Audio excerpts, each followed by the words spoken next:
ತಮಿಳುನಾಡಿನ ಮಾಜಿ ಸಿಎಂ ಕರುಣಾನಿಧಿ ಅವರ ಆರೋಗ್ಯ ಮತ್ತಷ್ಟು ಗಂಭೀರವಾಗಿದೆ ಅನ್ನೋ ಮಾಹಿತಿ ಈಗ ಸಿಗ್ತಾ ಇರೋದು. ಈಗಾಗಲೇ ಭಾರೀ ಭದ್ರತೆ ನಿಯೋಜನೆ ಮಾಡಲಾಗಿದೆ. ಚೆನ್ನೈ ಸೇರಿ ತಮಿಳುನಾಡಿನ ಸೂಕ್ಷ್ಮ ಪ್ರದೇಶಗಳಲ್ಲಿ ಖಾಕಿ ಸರ್ಪಗಾವಲು ಜೋರಾಗಿದೆ. ಚೆನ್ನೈ ನಗರದಲ್ಲೇ ಒಟ್ಟು 2,000 ಪೊಲೀಸರನ್ನ ಈಗ ಸರ್ಕಾರ ನಿಯೋಜನೆ ಮಾಡಿದೆ. ಚೆನ್ನೈನಲ್ಲೇ 1,500 ಪೊಲೀಸರು, ಇನ್ನು 500 ಸ್ವಿಫ್ಟ್ ಆಕ್ಷನ್ ಗ್ರೂಪ್ ನಿಯೋಜನೆ ಆಗಿದೆ ಅಂತ ಹೇಳಲಾಗ್ತಿದೆ. ಚೆನ್ನೈನ ಕಾವೇರಿ ಆಸ್ಪತ್ರೆ ಮುಂದೆ ಈಗಾಗಲೇ ಸಾವಿರಾರು ಜನ ಬೆಂಬಲಿಗರು, ಕಾರ್ಯಕರ್ತರು ಈಗ ಅಲ್ಲಿ ಜಮಾಯಿಸ್ತಾ ಇದ್ದಾರೆ. ಕರುಣಾನಿಧಿ ಆರೋಗ್ಯ ವಿಚಾರಿಸುವುದಕ್ಕೆ ಆಸ್ಪತ್ರೆಗೆ ಈಗ ಗಣ್ಯಾತಿ ಗಣ್ಯರ ದಂಡೆ ಬರ್ತಿರೋದ್ರಿಂದ ಕಾರ್ಯಕರ್ತರಲ್ಲಿ ಸಹಜವಾಗಿ ಬೆಂಬಲಿಗರಲ್ಲಿ ಆತಂಕದ ವಾತಾವರಣ ಉಂಟಾಗಿದೆ. ಇನ್ನು ಸಾಮಾಜಿಕ ಜಾಲತಾಣಗಳಲ್ಲೂ ಕೂಡ ಕರುಣಾನಿಧಿ ಆರೋಗ್ಯದ ಬಗ್ಗೆ ಅಪಪ್ರಚಾರವನ್ನು ಮಾಡಲಾಗ್ತಿದೆ. ವದಂತಿ ಸಂದೇಶ ನಂಬಿ ಆಸ್ಪತ್ರೆಗೆ ಈಗ ಅಭಿಮಾನಿಗಳು ಸಾಕಷ್ಟು ಸಂಖ್ಯೆಯಲ್ಲೇ ಬರ್ತಾ ಇದ್ದಾರೆ. ಇನ್ನು ತಮಿಳುನಾಡು ಪೊಲೀಸರಿಗೆ ಸಾಕಷ್ಟು ಟೆನ್ಷನ್ ಕ್ರಿಯೇಟ್ ಮಾಡಿದೆ. ಇದು ಚೆನ್ನೈನ 10ಕ್ಕೂ ಹೆಚ್ಚು ರಸ್ತೆಗಳೇನಿದ್ದಾವೆ ಅಲ್ಲಿ ಈಗ ಸದ್ಯಕ್ಕೆ ಮಾರ್ಗವನ್ನೇ ಬದಲಿಸಲಾಗಿದೆ. ಸದ್ಯಕ್ಕೆ ನೀವು ನೋಡ್ತಾ ಇದ್ರಿ ಕರುಣಾನಿಧಿ ಅವರ ಬೆಂಬಲಿಗರು, ಅದೇ ರೀತಿಯಾಗಿ ಕಾರ್ಯಕರ್ತರೆಲ್ಲರೂ ಕೂಡ ಈಗ ಕಾವೇರಿ ಆಸ್ಪತ್ರೆಯ ಸುತ್ತ ಜಮಾಯಿಸಿದ್ದಾರೆ. ಕೆಲವೊಬ್ಬರು ಫೋಟೋಗಳನ್ನ ಕೂಡ ಅಲ್ಲಿ ಪ್ರದರ್ಶನ ಮಾಡ್ತಿರೋದನ್ನ ನೋಡ್ತಾ ಇದ್ರಿ.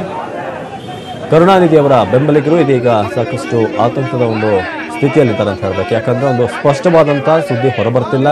ಒಂದ್ ಕಡೆ ಸಾಮಾಜಿಕ ಜಾಲತಾಣಗಳಲ್ಲಿ ಕರುಣಾನಿಧಿ ಅವರು ಆಲ್ರೆಡಿ ಎಕ್ಸ್ಪೈರ್ಡ್ ಆಗಿದ್ದಾರೆ ಅನ್ನೋ ರೀತಿಯಾಗಿ ಕೆಲವೊಂದು ಸುದ್ದಿಯನ್ನ ಕೆಲವರು ಹಬ್ಬಿಸ್ತಿದ್ದಾರೆ. ಅದ್ರ ಆಲ್ಮೋಸ್ಟ್ ಒಂದು 3-4 ದಿನದಿಂದಲೇ ಈ ರೀತಿ ಆಗ್ತಾ ಇತ್ತು. ಇದಕ್ಕೆ ಸಂಬಂಧಪಟ್ಟಂತೆ ಎ ರಾಜ ಮತ್ತು ಸ್ಟಾಲಿನ್ ಅವರು ಕೂಡ ಮಾತನಾಡಿದ್ರು, ಇದಕ್ಕೆಲ್ಲ ಕಿವಿಗೊಡಬೇಡಿ ಅಂತ.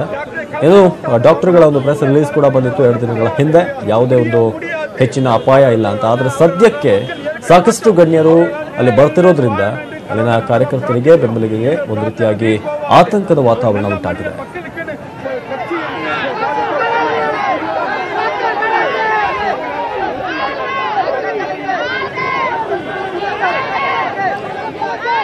ಹೀಗಾಗಿ ನೀವು ಒಂದು ಕಡೆ ನೋಡ್ತಾ ಇದ್ರೆ ಬೆಂಬಲಿಗರು ಯಾವ ರೀತಿಯಾಗಿದ್ದಾರೆ ಅಂತ ಅಲ್ಲಿ ಜಮಾಯಿಸಿದ್ದಾರೆ. ಇನ್ನೊಂದು ಕಡೆ ಗಣ್ಯರ ವಿಸಿಟ್ ಕೂಡ ಆಗ್ತಾ ಇದೆ. ಈಗಾಗಲೇ ಉಪರಾಷ್ಟ್ರಪತಿ ವೆಂಕಯ್ಯ ನಾಯ್ಡು ಅವರು ಕೂಡ ಭೇಟಿ ಕೊಟ್ಟರು. ಜೊತೆಗೆ ಅಲ್ಲಿನ ರಾಜ್ಯಪಾಲರು ಕೂಡ ಇವತ್ತು ಬೆಳಗ್ಗೆ ಭೇಟಿಯನ್ನು ಕೊಟ್ಟು ಕರುಣಾನಿಧಿ ಅವರನ್ನ ಆರೋಗ್ಯ ವಿಚಾರವನ್ನ ಮಾಡಿದ್ರು, ವಿಚಾರಣೆ ಅಂತ. ಆದರೆ ಇದುವರೆಗೂ ಕೂಡ ಒಂದು ಸ್ಪಷ್ಟವಾದಂತಹ ಒಂದು ಕ್ಲಾರಿಟಿ ಸಿಗ್ತಾ ಇಲ್ಲ ಬಹುತೇಕ ಒಂದು ಕಾರ್ಯಕರ್ತರಿಗೆ, ಜೊತೆಗೆ ಬೆಂಬಲಿಗರಿಗೆ. ಹಾಗಾಗಿ ಅಲ್ಲಿ ಸಾಕಷ್ಟು ಜನ ಜಮಾಯಿಸಿದ್ದಾರೆ. ಸದ್ಯಕ್ಕೆ ಕಾವೇರಿ ಆಸ್ಪತ್ರೆಯ ಬಳಿ ಯಾವ ರೀತಿಯಾಗಿದೆ ಸಿಚುವೇಶನ್, ನಮ್ಮ ಪ್ರತಿನಿಧಿ ಶ್ರೀನಿವಾಸ್ ಹಳಕಟ್ಟಿ ಚೆನ್ನೈನಿಂದ ನೇರ ಸಂಪರ್ಕದಲ್ಲಿದ್ದಾರೆ ನಮ್ಮ ಜೊತೆ. ಶ್ರೀನಿವಾಸ್, ಈಗ ನೀವು ನೋಡೋದಾದ್ರೆ ಯಾವ ರೀತಿಯಾಗಿ ಇದೆ? ಈಗ ಬೆಂಬಲಿಗರು ಸಾಕಷ್ಟು ಸಂಖ್ಯೆಯಲ್ಲಿ ಬರ್ತಾ ಇದ್ದಾರೆ ಅಲ್ಲಿ, ಜೊತೆಗೆ ಗಣ್ಯರು ಕೂಡ ವಿಸಿಟ್ ಕೊಡ್ತಾ ಇರೋದ್ರಿಂದ ಸದ್ಯದ ಒಂದು ತಾಜಾ ಮಾಹಿತಿ ಏನಿದೆ ಅಂತ ಅಲ್ಲಿಂದ?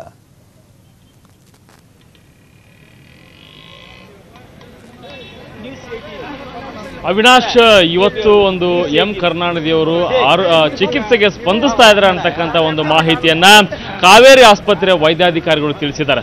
ಅಂದ್ರೆ ಏನೋ ಒಂದು ತೀವ್ರ ನಿಗಾ ಘಟಕದಲ್ಲಿ ಚಿಕಿತ್ಸೆಯನ್ನು ಪಡಿತಾ ಇರತಕ್ಕಂತಹ ತಮಿಳುನಾಡಿನ ಮಾಜಿ ಮುಖ್ಯಮಂತ್ರಿ ಮತ್ತು ಡಿಎಂಕೆ ವರಿಷ್ಠ ಕರುಣಾನಿಧಿ ಆರೋಗ್ಯ ಸ್ಥಿರವಾಗಿದ್ದು ಚಿಕಿತ್ಸೆಗೆ ಸ್ಪಂದಿಸ್ತಾ ಇದ್ದಾರೆ ಅಂತಕ್ಕಂಥ ಮಾಹಿತಿ ಕೂಡ ಇದು ಲಭ್ಯವಾಗಿದೆ.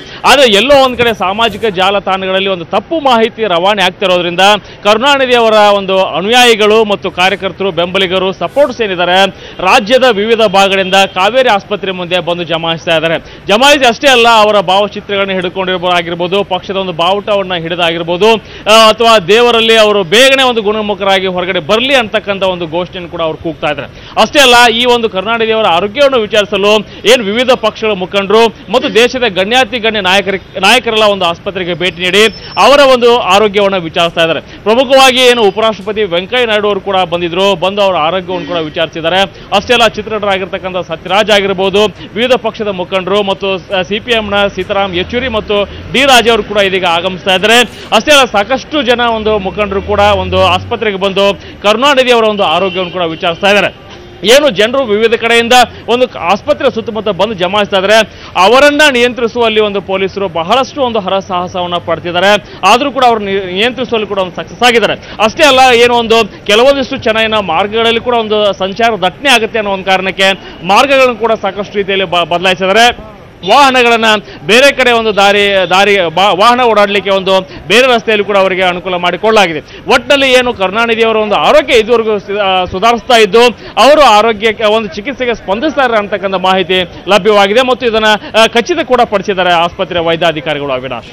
ಶ್ರೀನಿವಾಸ್, ಇಲ್ಲಿ ಒಂದು ಎರಡು ವಿಚಾರ ಏನಂದ್ರೆ, ಈಗ ಅಲ್ಲಿ ಭೇಟಿ ಕೊಟ್ಟಂತವರು ಹೊರಬಂದ ಮೇಲೆ ಅವರ ಆರೋಗ್ಯ ಸ್ಥಿತಿ ಬಗ್ಗೆ ಏನಾದ್ರು ಹೇಳಿದಾರ? ಮತ್ತೊಂದು ವಿಚಾರ, ಕಾರ್ಯಕರ್ತರ ಒಂದು ವಿಚಾರವಾಗಿ ಹೇಳೋದಾದ್ರೆ, ಈ ಹಿಂದೆ ಜಯಲಲಿತಾ ಅವರ ವಿಚಾರದಲ್ಲೂ ಕೂಡ ಸಾಕಷ್ಟು ದಿನ ಸರ್ಪ್ರೈಸ್ ಆಗಿತ್ತು, ಏನು ಕೂಡ ಹೊರ ಹೇಳಲಿಲ್ಲ. ಹಾಗಾಗಿ ಅವ್ರೇನಾದ್ರೂ ಹುಷಾರಿದ್ರು ಕೂಡ ಅದನ್ನು ನಂಬೋಕ್ ತಯಾರಿಲ್ವಾ ಅಂತ ಈಗ ಒಂದು ಗೊಂದಲದಲ್ಲಿದ್ದಾರ ಅಂತ ಕಾರ್ಯಕರ್ತರು. ಖಂಡಿತವಾಗಿಯೂ ಅವಿನಾಶ್ ಹೊರಗಡೆ ಬಂದಿರತಕ್ಕಂತಹ ಚಿತ್ರನಟ ಏನು ಬಾಹುಬಲಿ ಕಟ್ಟಪ್ಪ ಖ್ಯಾತಿಯ ಸತ್ರಾಜಿ ಅವರು ಬಂದಿದ್ರು. ಅವರು ನ್ಯೂಸ್ 18 ಕನ್ನಡ ಕೂಡ ಒಂದು ಹೇಳಿಕೆಯನ್ನು ಕೊಟ್ಟರು.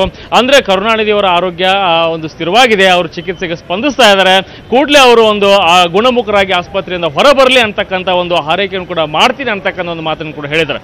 ಅಷ್ಟೇ ಅಲ್ಲ, ಕೆಲವೊಂದಿಷ್ಟು ತಪ್ಪು ಮಾಹಿತಿಯಿಂದಾಗಿ ಸಾಕಷ್ಟು ಜನ ಕರುಣಾನಿಧಿಯವರ ಒಂದು ಅನುಯಾಯಿಗಳು ಕಾವೇರಿ ಆಸ್ಪತ್ರೆ ಮುಂದೆ ಜಮಾಯಿಸಿದ್ದಾರೆ. ಅದರಲ್ಲಿ ಕೂಡ ಮಹಿಳೆಯರು ಕಣ್ಣೀರು ಹಾಕ್ತಾನೆ ಒಂದು ನಮ್ಮ ಮುಖಂಡ ಏನು ನಮ್ಮ ಒಂದು ನಾಯಕರು ಅವರು ಬೇಗ ಗುಣಮುಖರಾಗಲಿ ಅಂತಕ್ಕಂಥ ಒಂದು ಮಾತನ್ನು ಕೂಡ ಹೇಳ್ತಾ ಇದ್ದಾರೆ.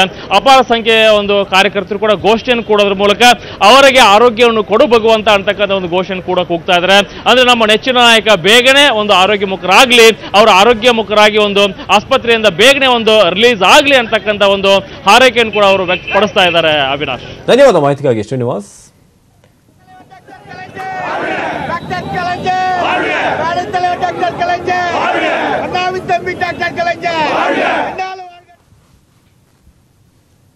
ಎಸ್, ಕರುಣಾನಿಧಿ ಅವರು ಈಗ ಅವರ ಅಭಿಮಾನಿಗಳು ಏನ್ ಹೇಳ್ತಾರೆ ತಮ್ಮ ನೆಚ್ಚಿನ ನಾಯಕನ ಆರೋಗ್ಯದ ಬಗ್ಗೆ, ಅವರ ಮಾತುಗಳೇನು ಬನ್ನಿ ಕೇಳ್ಕೊಂಬರೋಣ. இப்போ நல்லா இருக்கிறாங்க, ஆண்டவன் அருளால. முன்னாடி உடம்பு சரியில்லைன்னு நாங்கள் பதறி போயிட்டு திருச்சியிலேருந்து நாங்கள் இங்கே வந்திருக்கோம். இப்போ இங்கே வந்து கேள்விப்பட்டதில் இப்போ ஓரளவு குணமானதுனால ரொம்ப சந்தோஷமாக இருக்குது.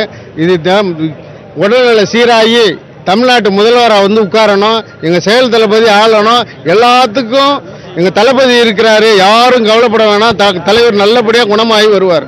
அவர் நலமாக திரும்பி கோபாலபுரத்திற்கு வர வேண்டும். அதையெல்லாம் எங்களுடைய கோடான கோடி தொண்டர்களின் ஆசை. எங்களுடைய ஆசையெல்லாம் இங்கே நிற்கின்ற தொண்டர்கள் எல்லாம் ஆட்சி அதிகாரம் இல்லாத காலத்திலே கூட சென்னை எட்டி பார்க்காத தொண்டன், உணர்வோடு செயல்பட்ட தொண்டன் இன்றைக்கு அவரை பார்க்க இங்கு ஓடியாந்து இருக்கின்றோம். அவர் தெய்வ அருளோடு வர வேண்டும் என்று வணங்கி நலமுடன் திரும்பி வர வேண்டும் என்று கோடான கோடி வேண்டுதலாய் வைக்கின்றோம். இயற்கை என்னை வேண்டுகின்றோம். எழுத்தாணி தலை குனிந்ததால் தமிழன் தலை நிமிர்ந்தான் என்பது போல அவர் மருத்துவ குணம் பெற்று நல்ல முறையில் கோபாலபுரத்தில் வந்து